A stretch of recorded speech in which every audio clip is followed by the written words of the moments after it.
அனைவருக்கும் வணக்கம்பா. தமிழச்சி அனுசூயா கற்பது தமிழிலிருந்து. பிஜிடிஆர்பி கட்டாய தமிழ் தகுதி தேர்வு அதற்கான மாதிரி வினாத்தாள் பார்த்து வருகின்றோம். இன்றைக்கு நாம் காண இருக்கின்ற வினாத்தாளின் எண் 3 முழுக்க முழுக்க இலக்கண பகுதி எழுத்து என்கின்ற தலைப்பிலான வினாக்கள் அமைந்த மாதிரி வினாத்தாள் பார். அதனால் வீடியோவை முழுமையாக பாருங்கள்.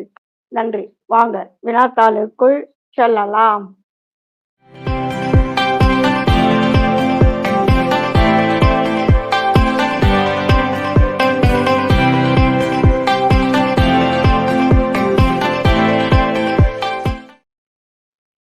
அதாவதுப்பா, இந்த பாடப்பகுதி 10ஆம் வகுப்பு என்று கூறியிருந்தாலும், அது பார்த்தீங்கன்னாக்கா இலக்கணம், மொழி அப்படிங்கிற பொருண்மையில் பார்க்கும் பொழுது, எழுத்து இலக்கணம், சொல் இலக்கணம் என்று கூறியிருக்கின்றார்கள். அதன்படி நம்முடைய 10ஆம் வகுப்பு பாடநூலில் பார்த்தோமானால், சார்பு எழுத்துக்கள்னு ஆரம்பிக்குது. எழுத்து இலக்கணம், சொல் இலக்கணம் தான். ஆனா ஆரம்பிக்கிறது பார்த்தீங்கன்னாக்கா, எழுத்துன்ற தலைப்புல சார்பு எழுத்து ஆரம்பிக்கிறது. ஆனா எழுத்து அப்படின்னு சொல்லி சொன்னாலே முதல்ல இடம் பெறக்கூடியது முதல் எழுத்து தான். அதை சார்ந்து வருகின்ற எழுத்துக்கள் தான் சார்பு எழுத்துக்கள் நமக்கு தெரியும் இல்லைங்களா? அப்போ முதல்ல எழுத்துக்களினுடைய அடிப்படையான முதல் எழுத்துக்கள் நம்ம பார்க்க வேண்டும். அதன் பிறகு அதன்படி பார்க்கும் பொழுது பார்த்தோமானால் 6ஆம் வகுப்பு பாடநூலில் இடம்பெறுகின்ற தமிழ் எழுத்துக்களுடைய வகைத்தொகை என்ன, அதே போன்று முதல் எழுத்துக்கள் சார்பு எழுத்துக்கள் என்னென்ன அப்படிங்கிறது. அதனுடைய தொடர்ச்சியாக 7ஆம் வகுப்பில் பார்த்தோமானால் சார்பு எழுத்துக்களுடைய வகைகள். அதுல 6ஆம் வகுப்புல உயிர்மெய் ஆயுதம் பற்றி இருக்கின்றது. 7ஆம் வகுப்புல பார்த்தீங்கன்னா 4 வகை குறுக்கங்கள் இருக்கின்றது. அப்ப 10ல 2 நாளும் 6 போச்சுன்னா, மீதி 10ஆம் வகுப்பில் நாம் பார்க்க இருக்கின்ற சார்பு எழுத்துக்கள் மீதி, அதாவது அளபெடைகள் பற்றி மட்டும்தான் இந்த பாடப்பகுதியில இடம்பெறுது. சரிங்களா? அதனால முதல்ல எழுத்துக்கள் அப்படிங்கிற தலைப்பிலிருந்து நம்ம கருத்துக்களை பார்க்க தொடங்குதல் வேண்டும்பா. அதன் அடிப்படையில் இந்த வினாத்தாளானது நமக்கு அமையப்பட்டிருக்கின்றது. சரிங்களா? வாங்க இப்போ வினாக்கு போலாம் நம்ம. ஒரு மொழியை தெளிவாக பேசவும் எழுதவும் உதவுவது எது? இலக்கணம். தமிழ் மொழியின் இலக்கண வகைகள் எத்தனை? 5. அதாவது எழுத்து, சொல், பொருள், யாப்பு, அணி. ஒலி வடிவாக எழுப்பப்படுவதும் வரி வடிவாக எழுதப்படுவதும் டேஷ் எனப்படும். எழுத்து எனப்படும். எழுத்தின் வடிவங்கள் எத்தனை? 2. ஒலி வடிவம், வரி வடிவம். இப்ப நம்ம உச்சரிக்கும் போது பாத்தீங்கன்னாக்கும் காதால கேட்குறீங்க, அதே சமயத்துல கண்ணாலையும் பார்க்கின்றோம். அதான் 2 வடிவங்கள். இயல்பாக காற்று வெளிப்படும் போது பிறக்கும் எழுத்துக்கள் யாவை? உயிர் எழுத்துக்கள். வாயை திறத்தல், உதடுகளை விரித்தல், குவித்தல் ஆகியவற்றால் ஏற்படும் எழுத்துக்கள் என்ன? உயிர் எழுத்துக்கள். நன்றாக பார்த்து கொள்ளுங்கப்பா. ஒவ்வொன்றும் பார்த்தீங்கன்னாக்கும் பாடப்பகுதியினுடைய ஆழப்பகுதிக்குள் சென்று வினாக்கள் தயாரிக்கப்பட்டிருக்கின்றன. சரிங்களா? அதனால ஒவ்வொரு வினாவையும் நன்றாக கவனியுங்கள். உயிர் எழுத்துக்கள் எத்தனை? 12. அ முதல் அவ் வரை இருப்பன. எழுத்துக்களை உச்சரிப்பதை எதனை கொண்டு அளவிடுவர்? கால அளவை கொண்டு அளவிடுவர். கால அளவை கொண்டு அமையும் எழுத்துக்களின் வகைகள் யாவை? 2. அதாவது குறில், நெடில். குறுகி ஒலித்தால் அதன் பெயர் குறில், நீட்டி ஒலித்தால் அதன் பெயர் நெடில். கால அளவை குறிக்கும் சொல் யாது? மாத்திரை. இயல்பாக கண் இமைப்பதும் கை நொடிப்பதும் எத்தனை மாத்திரை ஆகும்? ஒரு மாத்திரை ஆகும். உடம்பு என்னும் பொருள்படுகின்ற எழுத்துக்களின் பெயர் என்ன? மெய்யெழுத்துக்கள். மெய்யெழுத்துக்களின் எண்ணிக்கை எத்தனை? 18. இக், இன், இன் முதற்கொண்டு இன் வரைக்கும் இருக்கின்ற எழுத்துக்கள் மெய்யெழுத்துக்கள் 18 எழுத்துக்கள். எழுத்துக்கள் எத்தனை வகைப்படும்? 2 வகைப்படும். முதல் எழுத்துக்கள், சார்பு எழுத்துக்கள். சரிங்களா? அடுத்து பிற எழுத்துக்கள் தோன்றுவதற்கும் இயங்குவதற்கும் அடிப்படையாக இருக்கின்ற எழுத்துக்கள் டேஷ் எழுத்துக்கள் எனப்படும். முதல் எழுத்துக்கள் எனப்படும். முதல் எழுத்துக்களின் எண்ணிக்கை எத்தனை? 30. அதாவது முதல் எழுத்துக்கள் 12, மெய் எழுத்துக்கள், உயிர் எழுத்துக்கள் 12, மெய் எழுத்துக்கள் 18. ஆக மொத்தம் 30 எழுத்துக்கள் முதல் எழுத்துக்கள். முதல் எழுத்துக்களை சார்ந்து வரும் எழுத்துக்களின் பெயர் யாது? சார்பு எழுத்துக்கள். சார்பு எழுத்துக்கள் எத்தனை வகைப்படும்? 10 வகைப்படும். அவை என்னென்ன? உயிர்மெய், ஆயுதம். நல்லா கவனிங்க. ஆயுதம் சொல்லக்கூடாது. ஆயுதம், உயிரளப்படை, தொற்றளப்படை, குற்றியல் லுகரம், குற்றியல் லிகரம், ஐகார குறுக்கம், ஔகார குறுக்கம், மகர குறுக்கம், ஆயுத குறுக்கம். உயிர்மெய் எழுத்தில் வரி வடிவம் டேஷ் ஒத்திருக்கும். ஒலிக்கும் கால அளவு டேஷ் ஒத்திருக்கும். உயிர்மெய் எழுத்தில் வரி வடிவம் மெய்யெழுத்தை போன்று அமைந்திருக்கும். ஒலிக்கும் கால அளவு உயிரெழுத்தை போன்று அமைந்திருக்கும். அம்மா அப்படின்னா என்னங்கம்மா? இப்ப இந்த கேன்ற எழுத்து எடுத்துக்கோங்களேன். இந்த கேன்ற எழுத்து எப்படி வந்தது? இக்கு கூட்டல் அ இல்லைங்களா? இந்த 2 இணைந்து தானே உயிர்மெய் எழுத்து. மெய்யெழுத்து, உயிர்மெய் எழுத்து இணைந்து இந்த உயிர்மெய் எழுத்து கேன்னு இருக்கு. இப்ப பார்த்தீங்கன்னா, வடிவம் பாருங்க. இந்த மெய்யெழுத்தினுடைய வடிவம் இருக்கு. இல்லைங்களா? அத உச்சரிக்கிற கால அளவு பாருங்க. உயிர் எழுத்து என்ன குறில் தானே. எனவே அதனுடைய கால அளவு குறி எழுத்தை ஒத்து இருக்கின்றது. அப்ப மெய்யெழுத்தினுடைய வடிவத்தை ஒத்திருக்கும். கால அளவு பார்த்தால் உயிரெழுத்தை ஒத்திருக்கும். மிக மிக முக்கியமான வினாப்பா. நன்றாக பார்த்துக் கொள்ளுங்க. ஏன்னா எஸ்ஜிடில ஏற்கனவே 2 முறை இந்த வினா கேட்கப்பட்டு இருக்கின்றது. சரிங்களா? அதனால் நன்றாக பார்த்துக் கொள்ளுங்கள். சரிங்களா? இப்போ உதாரணமாக்கும் வான் ஒரு எழுத்து இருக்கு. அப்ப இவ் கூட்டல் அ. அப்ப இவ்ன்ற வடிவத்தை பெற்றிருக்கின்றது. கால அளவு இவ் கூட்டல் ஆதன. அப்ப நெடில். அப்ப வா என்பது நெடில். சரிங்களா? அப்ப கால அளவு பார்த்தீங்கன்னாக்கும் ஒலிக்கின் ஒரு வடிவத்தில் பார்த்தோம்னா மெய்யெழுத்து. அதனால தான் நம்ம பார்த்தோம் முதல்ல ஒரு வினா. எழுத்தினுடைய 2 வடிவங்கள் யாவைன்ட்டு. ஒன்று ஒலி வடிவம், மற்றொன்று வரி வடிவம். அதான் முக்கியமானது. சரிங்களா? முப்புள்ளி, முப்பார் புள்ளி, தனிநிலை என்னும் சிறப்பு பெயர்களை கொண்ட எழுத்து எது? ஆயுதம். ஆயுதமானது தனக்கு முன் ஒரு டேஷ் எழுத்தையும் தனக்கு பின் டேஷ் எழுத்தையும் பெற்று சொல்லின் இடையில் மட்டுமே வரும். அதாவது தனக்கு முன்னால் ஒரு குறில் எழுத்தையும் தனக்கு பின்னால் ஒரு வல்லின உயிர்மெய் எழுத்தையும் பெற்று சொல்லின் இடையில் மட்டுமே வரும். அப்ப சொல்லுக்கு முதல்லயோ அதாவது ஒரு சொல்லினுடைய கடைசியிலயோ வராது. சொல்லுக்கு நடுவுல தான் வரும். சரி இதுக்கு என்னம்மா எடுத்துக்காட்டு? இப்ப உதாரணமா அஃது அப்படின்னு சொல்லி சொன்னோம்னாக்கும், இப்ப பாருங்க இந்த 1000 பாருங்க, இதுக்கு முன்னால ஒரு குறில் எழுத்து தான் இருக்கு. அதே மாரி அதுக்கு அடுத்து யார் நிக்கிறாங்க? ஒரு வல்லின உயிர்மெய். வல்லினம் தானே இது. டன்றது கசட தபற ட. இப்போ உதாரணம் இன்னொரு இது நம்ம பார்ப்போம். கக்ஷு. கக்ஷுன்னா கசடுன்னு அர்த்தம். அப்ப பாருங்க தனக்கு முன்னால இதுக்கு முன்னால ஒரு குறில் தான் இருக்கு. அதுக்கு அடுத்து பாருங்களேன், ஒரு வல்லின உயிர்மெய் தான் இருக்கு. சரிங்களா? இந்த மாதிரி அமைவது. அப்ப சொல்லுக்கு இடையில தான் வரும். பயங்கர செக்யூரிட்டியோட வராங்க பாருங்க. பாதுகாப்பா வராங்க. அடுத்து தனக்குரிய ஓசையான ஒரு மாத்திரையிலிருந்து குறைந்து ஒலிக்கும் உகரம் எது? குற்றிய லுகரம். ஓசை குறையாமல் ஒரு மாத்திரை அளவில் முழுமையாக ஒலிப்பதை டேஷ் என்று அழைப்பர். முற்றிய லுகரம். அதாவது முழுமை கூட்டல் இயல் கூட்டல் உகரம். அந்த ஊ வந்து முழுமையாக ஒலிக்கும். அதுதான். அம்மா சான்றுமா. இப்ப பசுன்னு வச்சுக்கோங்களேன். அப்ப சொல்லினுடைய கடைசியில என்ன நிக்கிறது? ஊ நிக்குது. பசு அப்படின்னாக்க இதற்குரிய ஒரு மாத்திரை அப்படியே முழுமையாக ஒழிக்கப்படுகின்றது. அதான் முற்றியல் லுகரம். அடுத்து குற்றியல் லிகரம் எந்த எழுத்தை கொண்டு வகைகளாக பிரிக்கப்படுகிறது? தனக்கு முன்னால் இருக்கின்ற எழுத்தை கொண்டு வகைகளாக பிரிக்கப்படுகிறது. அப்படின்னா என்னங்கம்மா? இந்த குற்றியல் லுகரம் பார்த்தீங்கன்னாக்க சொல்லினுடைய கடைசியில தான் வரும். கன்று, அஃது இதெல்லாம் குற்றியல் லுகரம். அதுக்கு முன்னால இருக்கின்ற எழுத்து என்னது? பாருங்க இன் என்கின்ற எழுத்து. இல்லைங்களா? இது என்ன இனம்? வல்லினமா? மெல்லினமா? இடையினமா? மெல்லினம். எனவே மெல்லின எழுத்தை தொடர்ந்து வந்த உகரம். எனவே மென்தொடர் குற்றியல் லுகரம். சரிங்களா? இப்ப இது வந்து ஆயுத எழுத்து. எனவே ஆயுத எழுத்தை தொடர்ந்து வந்ததினால் ஆயுத எழுத்தை தொடர்ந்து வந்த குற்றியல் லுகரம். அதாவது ஆயுத தொடர் குற்றியல் லுகரம். அப்ப இதற்கு முன்னால என்ன எழுத்து இருக்கோ அந்த எழுத்த வச்சுதான் அதனுடைய வகையினுடைய பெயர் அமையும்பா. சரிங்களா? அடுத்து எந்த எழுத்தை தொடர்ந்து குற்றியலுகர சொற்கள் அமைவது இல்லை? மிக மிக முக்கியமான வினா பார்த்து கொள்ளுங்கள். இவ் என்கின்ற எழுத்தை கொண்டு அமைவது இல்லை. இப்ப இன் இருக்கு இல்லையா? அந்த இடத்துல இவ்ன்ற எழுத்து வராது. அந்த மாதிரி கவ்ரு அந்த மாதிரி இவ் என்கின்ற எழுத்தை கொண்டு குற்றியலுகர சொற்கள் அமைவது இல்லை. இடைத்தொடர் குற்றியலுகர சொற்களில் இறுதியாக அமையாத உகரங்கள் யாவை? சு, டு, ரு. அம்மா அப்படின்னா என்னங்கம்மா? இப்ப வந்து கன்றுன்னு சொல்லி மேல பார்த்தோம் இல்லையா? கன்று.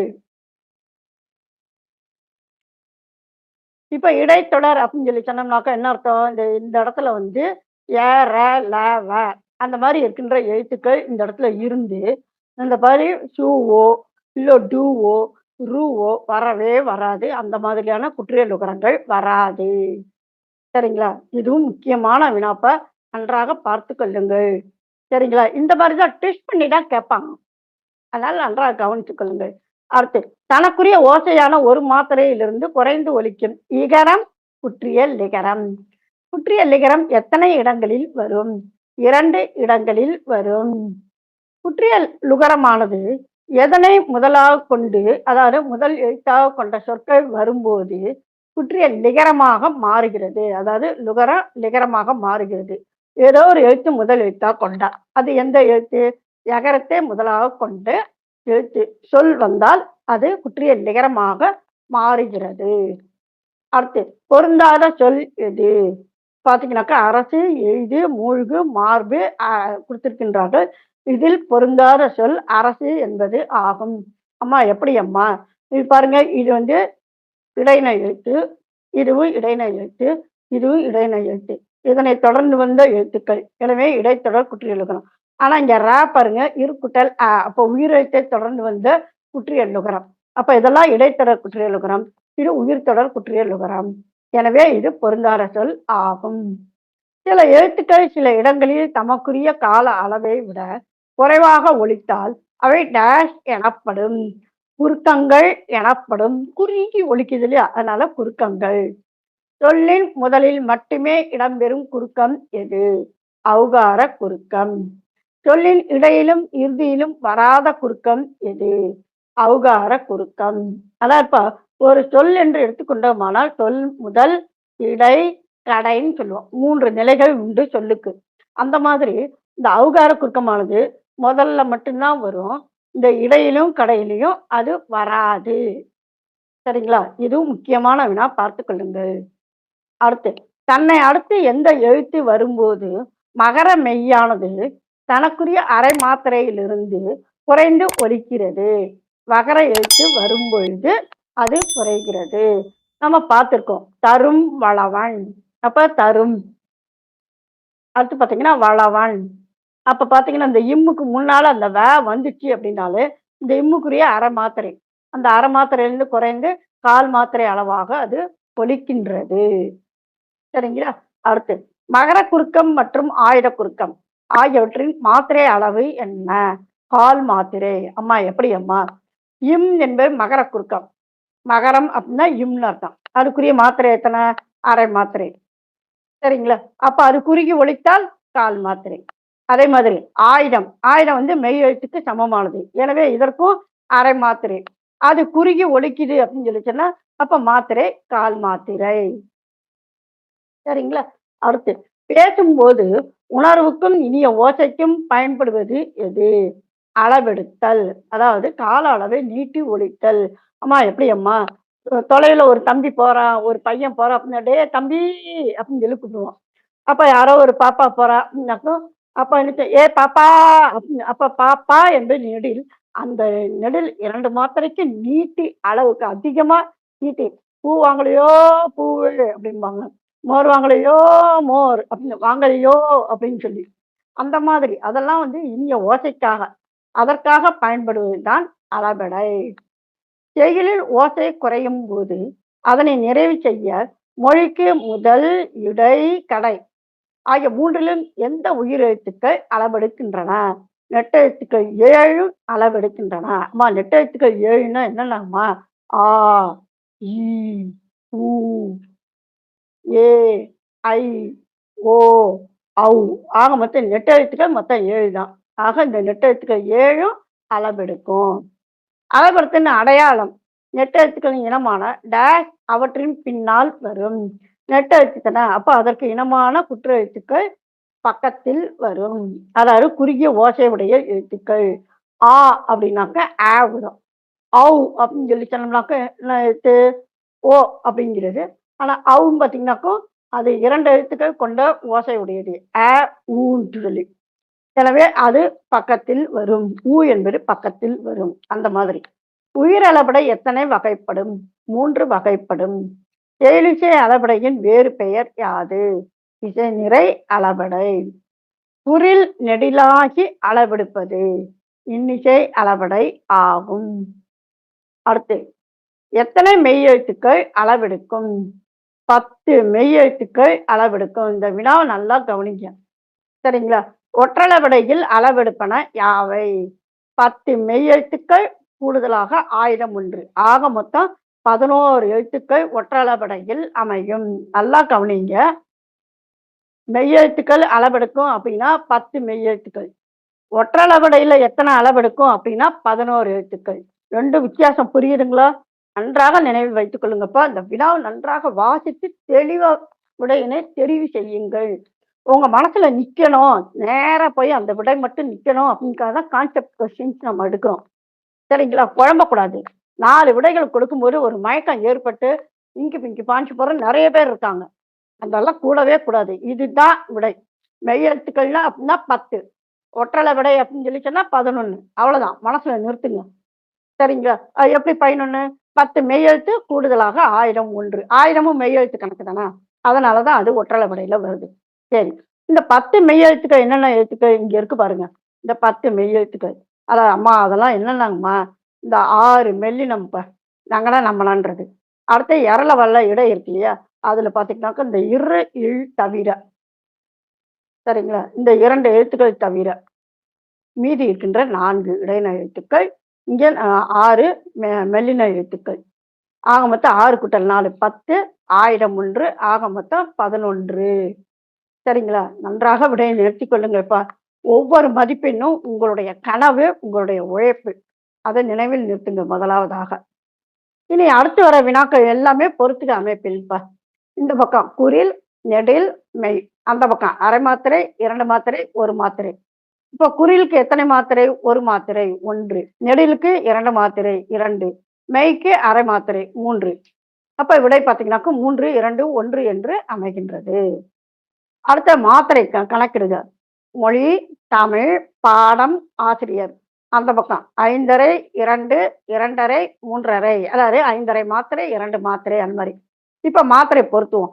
மொழி இது 1, இது 1. எனவே 2 மாத்திரை. அது 1. தமிழ் இது குறில் மெய்யெழுத்து 2, 2:30. எனவே 2:30 மாத்திரை 2. பாடம் பா 2 இது 1 3, 3:30. எனவே 3:30 மாத்திரை.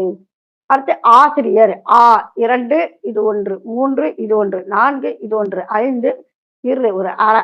எனவே 5:30 மாத்திரை. எனவே அது 4. புரியுதுங்களா? இங்க நம்ம மேல பார்த்தோம் இல்லையா? அதை வச்சுதான் இந்த சொற்களுக்குரிய மாத்திரை. கட்டாயமா இதிலிருந்து ஒரு வினா வரும்பா. அதனால் நன்றாக பார்த்து கொள்ளுங்கள். சரிங்களா? அப்ப விடை பார்த்தீங்கன்னா 2, 3, 4, 1 என்று அமைகின்றது. அடுத்ததா பார்த்தோமானால் அடுத்த பொறுத்துக.